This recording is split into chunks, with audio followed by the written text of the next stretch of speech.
Thank you, Chair, for your kind introduction. Good morning to everybody. My name is Annalisa Fortini. I deal with the Metallurgy Research Group, and I present to you this work that is a result of a collaboration between the Metallurgy Research Group in the Engineering Department in Ferrara and Mario Mazzaconi Fund. By way of introduction, let me say some word about iron intermetallics. Iron is always present in aluminium silicon alloys, and in particular from the phase diagram we have that iron is highly soluble in liquid aluminium, but it has a very little solubility in solid aluminium. For this reason it tends to form intermetallics such as the ones reported, in particular the main one and the script-like alpha phase and the plate-like beta phases. Moreover, if magnesium is present, the iron forms another intermetallics, which is the script-like pi-Greco phase. According to the different morphology of the intermetallics, the alloy will show different castability and different mechanical properties. So, what about the fracture mode? We have that from the literature, under tensile load, these intermetallic are a preferential path for macro cracks, as we can see, and so this could be a problem in aluminium silicon alloys, especially for industrial application. In this work, we studied some of the reported methods to neutralize the effect of the iron intermetallics inside the casting, in particular the addition of the manganese and the reduction of the magnesium. So the presentation will be according to the following points. First of all, the development of the experimental casting with several combinations of manganese to iron ratio and several magnesium amounts. Then the tensile testing of the specimen to assess the effect of different composition on mechanical properties. The evaluation of the results from a microstructural point of view by means of optical and scanning electron microscope, and finally the analysis of the result through the so-called quality index approach. According to the objective of the present work, the experimental casting were made in this manner. We started from an aluminium silicon alloy with proper addition of silicon to reach the target of 7 weight %.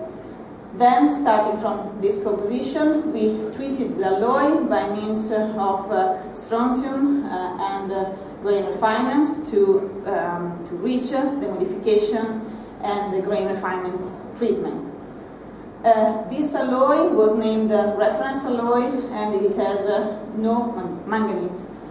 Starting from this composition, we consider 5 different compositions, which ranging from 0.37 weight % up to 1.11%. In the table, we have reported the chemical composition, from which we can see that the iron and the manganese was kept constant, as well as the strontium amount were kept constant as well. Note that the iron content was kept at about 0.11 weight % according to the foundry operation. With the same casting procedure, we evaluate the effect of magnesium. For this reason, we started with the so-called reference alloy, which has a content of magnesium of 0.39%, and we decided to reduce the magnesium content up to 0.25 weight %. In the table, we have also the chemical composition, and as previous, we can see that the iron and the strontium content were kept constant, as well the magnesium content, which is considered as an impurity. So, the experimental characterization was done according to this scheme. We use an L-shaped steel mold. We did, for each casting, 3 samples. We performed the T6 heat treatment, and then we machined the sample in order to obtain the tensile test, which were tested at room temperature with a constant cross-yield displacement rate of 1 millimeter per minute. And then we performed a microstructural analysis and fractographic observation to evaluate the results. Here we have the results of the tensile properties from the manganese to iron ratio.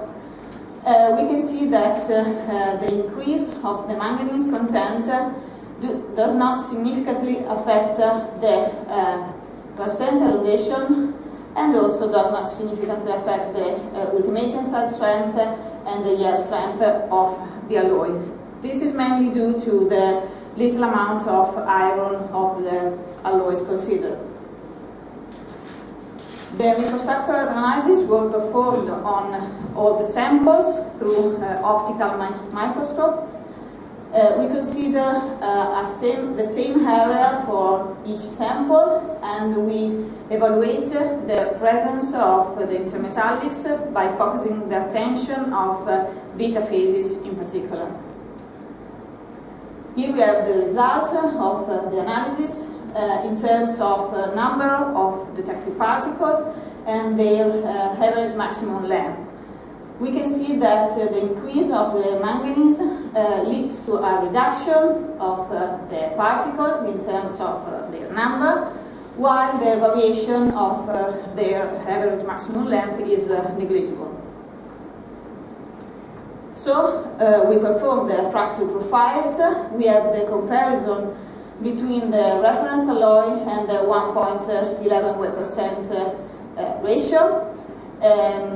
In this optical micrograph, we can see that both cases show an interstructural fractures which reveal that silicon particles were cracked, as we can see in the circles, and this assess the fact that the aluminium matrix was properly reinforced by the solution treatment. The fractal surface of the sample show in both cases an ductile fracture mode, as it is reported also from the equiaxial dimples formed during the testing.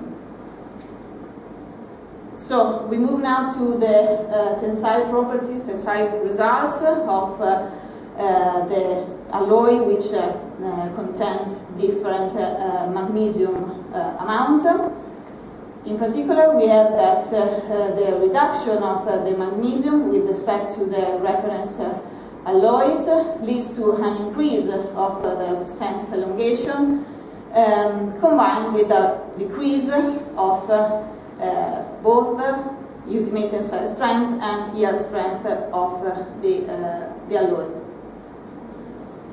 Also, in this case, we performed the beta phase measurements.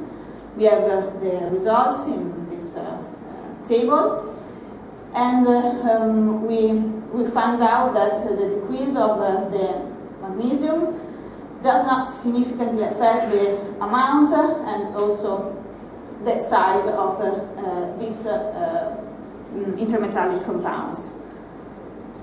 For this reason, we evaluate also the fracture profiles. We have the comparison between the reference alloy and the alloy with the lower content of magnesium. In the first case, we find out that the fracture show a path mainly intergranular, while in this case the fracture is mainly transgranular. So the alloy with the lower content of magnesium show this fracture, and therefore we conclude that this content is not sufficient to reach the good reinforcement of the aluminium matrix.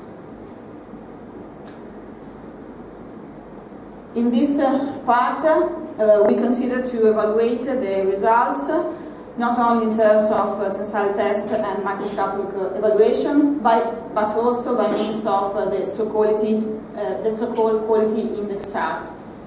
According to literature, this approach considers a plot which has the ultimate tensile strength as a function of the elongation strength.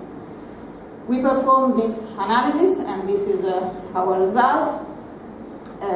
In particular, for the manganese to iron ratio, we find out that the sample, the results are grouped in this area, which show a quality value of about 490 megapascal.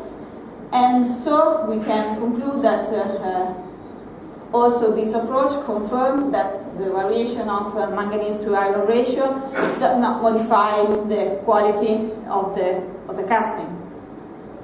Conversely, the analysis for the magnesium alloy is reported here, and it reveals that the decrease of the magnesium content from the reference alloy up to 0.34 weight% moves the point in the direction of the so-called ISO quality line.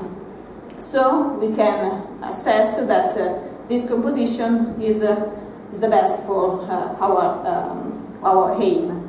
Moreover, if we reduce further the content of the magnesium, we can see that the quality of the alloys will decrease. Some hints to conclude my presentation. First of all, due to the little amount of iron in the considered alloy, the manganese addition do not lead to significantly increasing of mechanical properties, even if a reduction of beta intermetallic phase has been observed.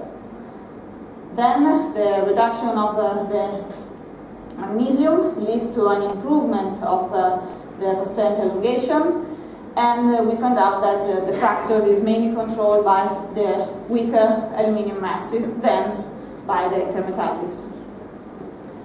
Finally, quality index chart approach suggests that the best compromise between quality and ductility of the alloys can be obtained with a magnesium content of 0.31%. Thank you for your kind attention.